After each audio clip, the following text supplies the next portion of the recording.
सुबह उठते ही मोबाइल में डेट देखी तो याद आया, आज तो मेरे दोस्त संजय का बर्थडे है। संजय से मेरी पहली मुलाकात बैंगलोर की एक कॉन्फ्रेंस में हुई थी। वो एक ऑथर कम पब्लिशर था जो मुझे भी अपने रूहानी किस्सों पर किताब लिखने को कहा करता था। हालांकि वो भूत प्रेत पर यकीन नहीं करता था, मगर ऐसे किस्से सुनने में उसे मजा बड़ा आता था। मैं उसे विश करने के लिए मैसेज करने लगा तो उसके लास्ट मैसेज पर नजर पड़ी जो उसने साल भर पहले भेजा था। उसे पढ़कर एक बार फिर से मेरी रूह कांप गई। मैसेज में लिखा था, प्लीज हेल्प मी यार, बहुत परेशान हूं, समझ नहीं आ रहा क्या करूं। मेरी वाइफ सुरभि हमारी न्यूबॉर्न बेबी परी की जान लेने के पीछे पड़ी है। कितनी कोशिश कर रहा हूं उसे बचाने की, पर अब मुझे डर लग रहा है, पता नहीं बचा भी पाऊंगा या नहीं। परी की बेबी सिटर रोजी कह रही है सुरभि को किसी रूह ने कब्जे में ले लिया है। मुझे तो इन सब की कोई समझ नहीं यार। अगर तुझे ऐसा कोई एक्सपीरियंस हो और उसका कोई ट्रीटमेंट पता हो तो प्लीज जल्द से जल्द बताना। चाहता तो था तुरंत दिल्ली से बैंगलोर की फ्लाइट लेकर उसके पास पहुंच जाऊं, मगर मैं वायरल फीवर में था, इसलिए न्यूबॉर्न बेबी वाले घर में जाना ठीक नहीं समझा। पर उससे जब 3-4 दिन बाद फोन पर डिटेल में बात की तो वो रो पड़ा। उसने रोते रोते जो किस्सा सुनाया आज वही आपको सुना रहा हूं। संजय और सुरभि एक परफेक्ट कपल थे, एक दूसरे के लिए बेहद caring, loving, just made for each other. वो कहते हैं ना, #कपल गोल्स, बस वही।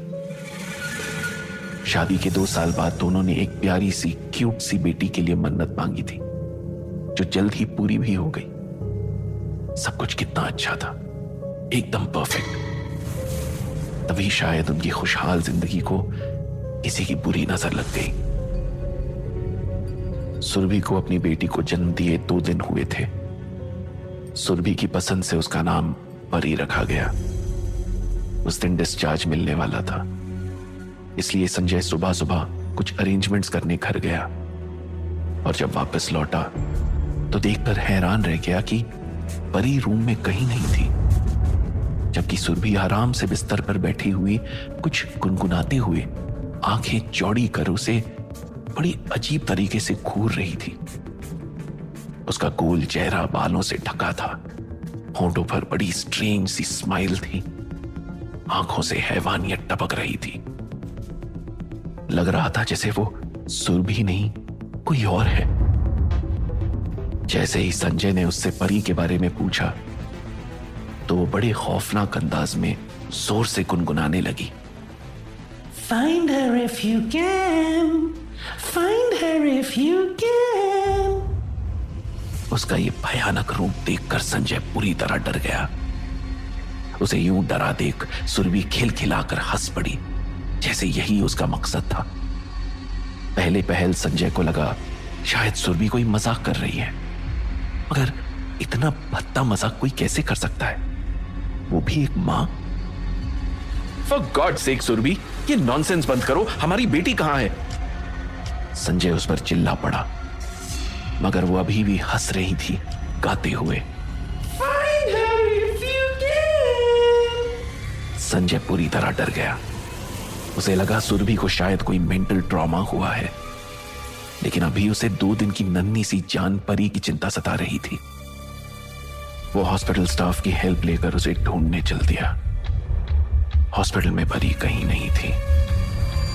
तभी उसने रिसेप्शन पर एक बूढ़ी औरत को खड़े देखा जो अपनी साड़ी के पल्लू में परी को लपेटे थी।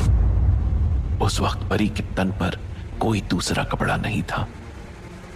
वो औरत रिसेप्शनिस्ट को बता रही थी, ये बच्ची बाहर धूप में सड़क के बीचों बीच ऐसे ही बिना कपड़ों के पड़ी हुई थी, और अगर मैं इसे टाइम से ना उठाती तो वो गाड़ी के नीचे ही आने वाली थी।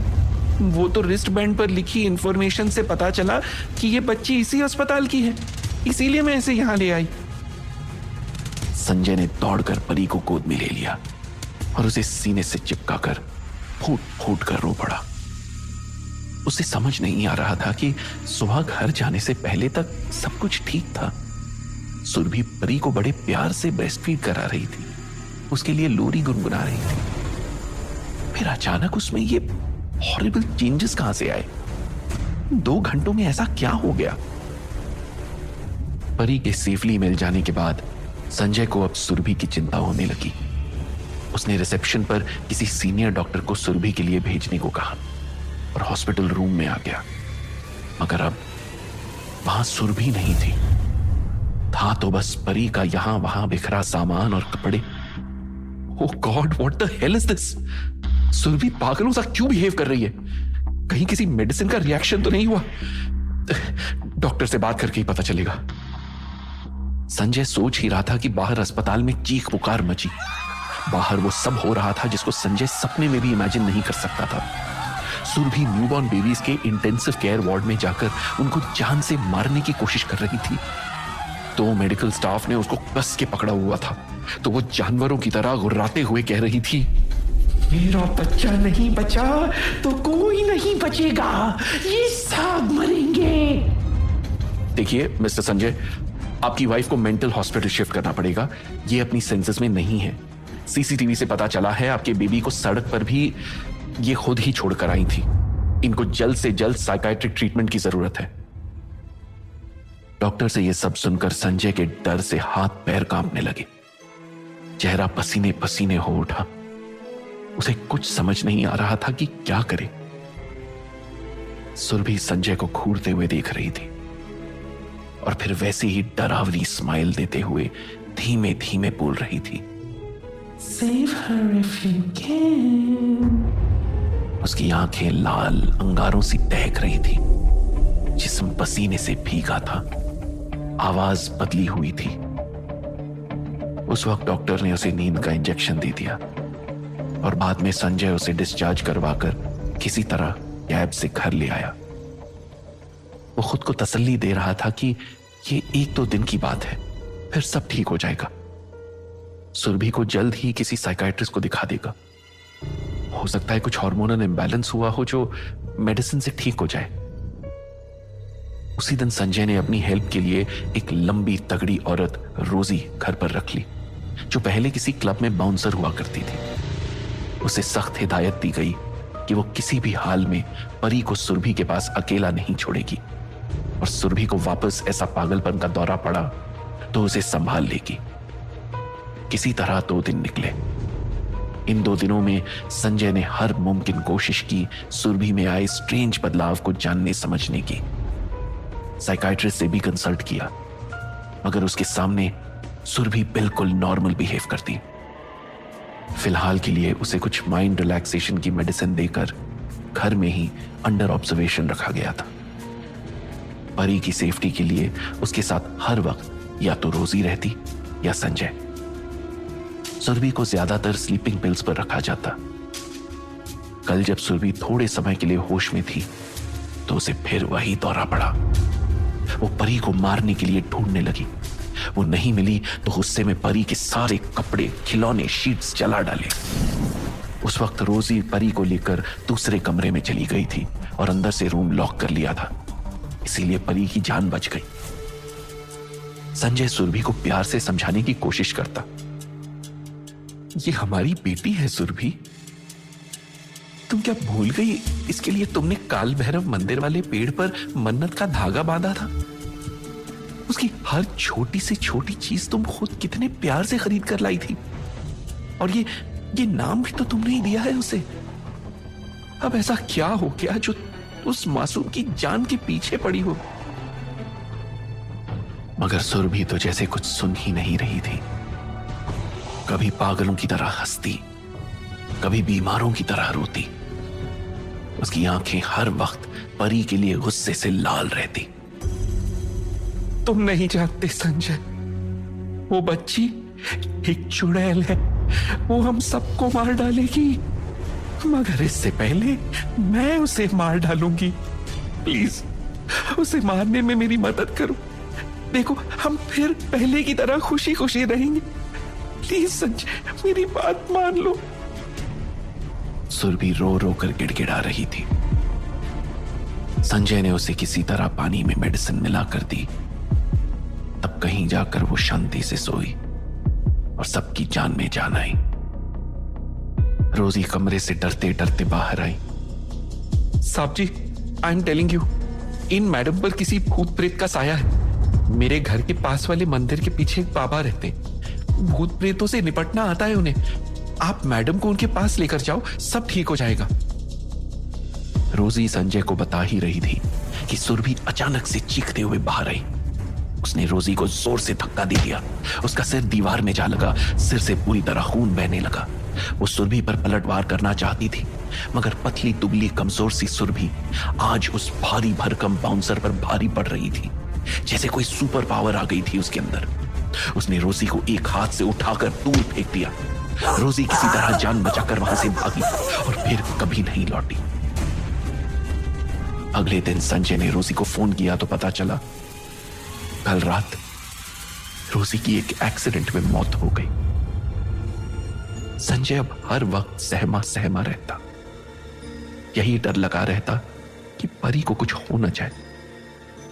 उसे भी यकीन आने लगा था कि कहीं ना कहीं ये किसी भूत प्रेत का ही चक्कर है जिसने सुरभि को अपने बस में किया हुआ है, वरना उसकी सुरभि तो एक कॉकरोच भी नहीं मार सकती थी। उस रात संजय जैसे तैसे परी को सुरभि से दूर रखने की कोशिश करता रहा और सुरभि परी को ढूंढती रही, ये कहते हुए, You are playing hide and seek with me, darling. It's fun for me.